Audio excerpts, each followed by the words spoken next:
Hello, नमस्कार सर्वांना. स्वागत आहे तुमचं माझ्या यूट्यूब चॅनलमध्ये. तर आज पाहणार आहोत आपण. मम्मी आता जेवण बनवत आहे. माझं लेकरूच सांगते. पालकची जेवण बनवत आहे आणि चपाती भाजी बनवते आहे. पालकची भाजी आहे, ठीक आहे. आणि ती बनवते आता. तर ही सर्व तयारी करून घेतली आहे मी पालकच्या भाजीची. कांदा चिरून घेतला, टोमॅटो, लसूण आणि बारीक चिरून पालक सुद्धा घेतलेला आहे. पालक स्वच्छ धुवून बारीक चिरून घेतला आहे. आता ही फोडणी द्यायची आहे भाजीसाठी. नेहमीप्रमाणे आपण देतो तशी. जिरं मोहरी आज बेसनमधलं पालक घातलेली आहे फोडणी. नुसताच पालक जर बनवायचा असेल दाल पालक वगैरे सुद्धा जिरं मोहरीची फोडणी घ्यायची आपण आणि लसूण. पण नुसती पालक जर मी शेंगदाण्याच्या कुटातली करत असेल आणि मिरची तर मी फक्त लसूणच खाते. लसूण आणि मिरची कांदा बस, त्याच्यामध्ये टोमॅटो घेत नाही. तर बघा अशा प्रकारे घेतलेली आहे. मसाले टाकून झालेले आहेत. जे आपल्याला आवडतात नेहमीचे आपण मसाले यूज करतो ते मसाले घालून घ्यायचे आणि मग चिरलेला पालक घ्यायचा. चिरलेला पालक ठेवायचा शिजायला थोडा वेळ झाकण ठेवून. शिजून झाल्यानंतर पालक आल्यानंतर थोडं मीठ टाकायचं, म्हणजे मिठाचा अंदाज येतो. कारण पालक कसा शिजल्यानंतर कमी होतो. आपण आधीच जर मीठ टाकलं तर कदाचित अंदाज चुकू शकतो.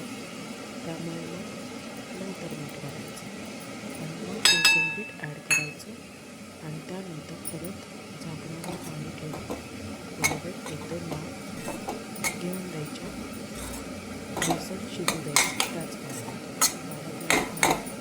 निघालेलं आहे, सुटलेलं आहे, त्याच्यात बेसन शिजून अशा प्रकारे पालकची बेसनमधली भाजी करून घेतलेली आहे. त्यानंतर आपण भाजीसोबत भाकरी पण पाहिजे.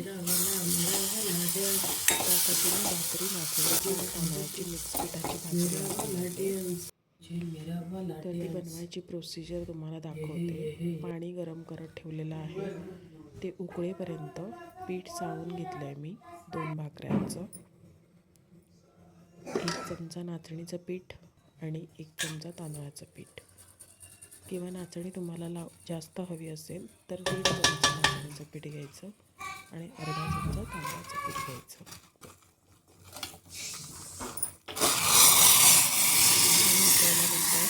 मिक्स करून घ्यायचं. खूप कडक पाणी असतं उकळलेलं, हात भाजू शकतो, म्हणून चमच्याने आधी मिक्स करून घ्यायचं व्यवस्थित पीठ. आणि मग थोडंसं वाफ निघून गेली की मग हाताने चांगलं पीठ मळून घ्यायचं. नाहीतर पीठ जर व्यवस्थित मळलं नाही तर भाकरीच्या कडा फुटू शकतात. त्यामुळे व्यवस्थित मळून घ्यायचं. थोडंसं तूप टाकलं तरीही चालू शकतं. मस्त होते भाकरी. तरीसुद्धा मस्त होते, अशी पण चांगली होते भाकरी. मला जेव्हा कधी मनात असेल तेव्हा मी टाकते तूप, कधी नसेल तर तशीच करते. गडबड असेल, घाई असेल तर पटापटा भाकऱ्या भाजायच्या असतील तर मी तूप टाकायचं विसरते कधी कधी.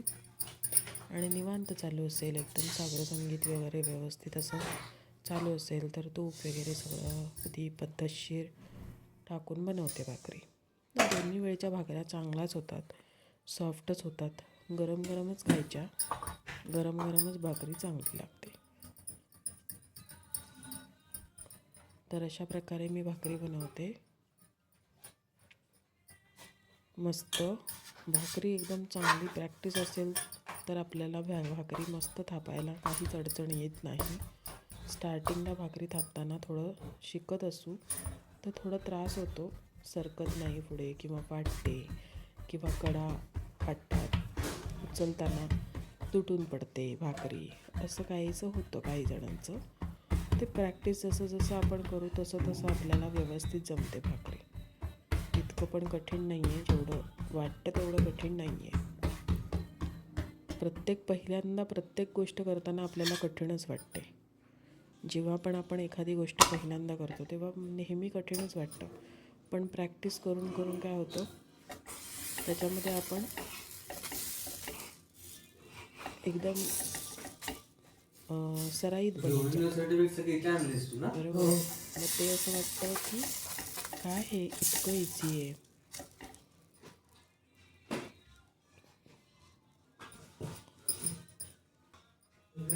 भाकरी जास्त सुकू द्यायची नाही, जास्त सुकली की ती खराब होते, फुगत नाही. त्यामुळे थोडीशी अशी सुकत आली लगेच उलटी करायची आणि सगळीकडून शेकून घ्यायची. आणि भाकरी करताना भाकरी तव्यावरती गेली, तव्यावर जायच्या आधी तवा तापवून घेऊन गॅस बारीक ठेवायचा. पण भाकरी तव्यावर गेली की भाकरीचा गॅस मोठाच पाहिजे, नाहीतर भाकरी किरवाचते, फुगत नाही, कडक होते, चिवट होते, दाताने चावली जात नाही. त्यामुळे अगदी आठवणीने गॅस फुल स्पीडमध्ये ठेवायला पाहिजे, तर भाकरी एकदम उत्तम होते आणि छान फुगते. अशा प्रकारे भाकरी करून घ्यायची व्यवस्थित.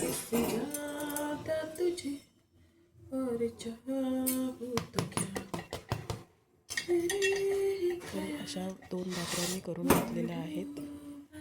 मस्त मऊ लुसलुशीत झालेल्या आहेत. तुम्हाला कसा वाटला व्हिडिओ हे नक्की सांगा. काही शंका असेल तर मला कमेंट करून विचारा.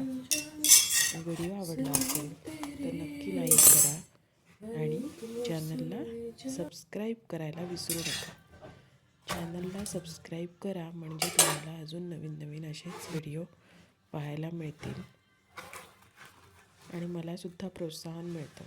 जेव्हा सबस्क्रायबर कोणतरी म्हणजे सबस्क्रायबर वाढतात तेव्हा प्रोत्साहन मिळतं. त्यामुळे नवीन नवीन अजून काहीतरी तुमच्याशी शेअर करावंसं वाटतं. तर भेटूया पुढच्या व्हिडिओमध्ये. तोपर्यंत बाय.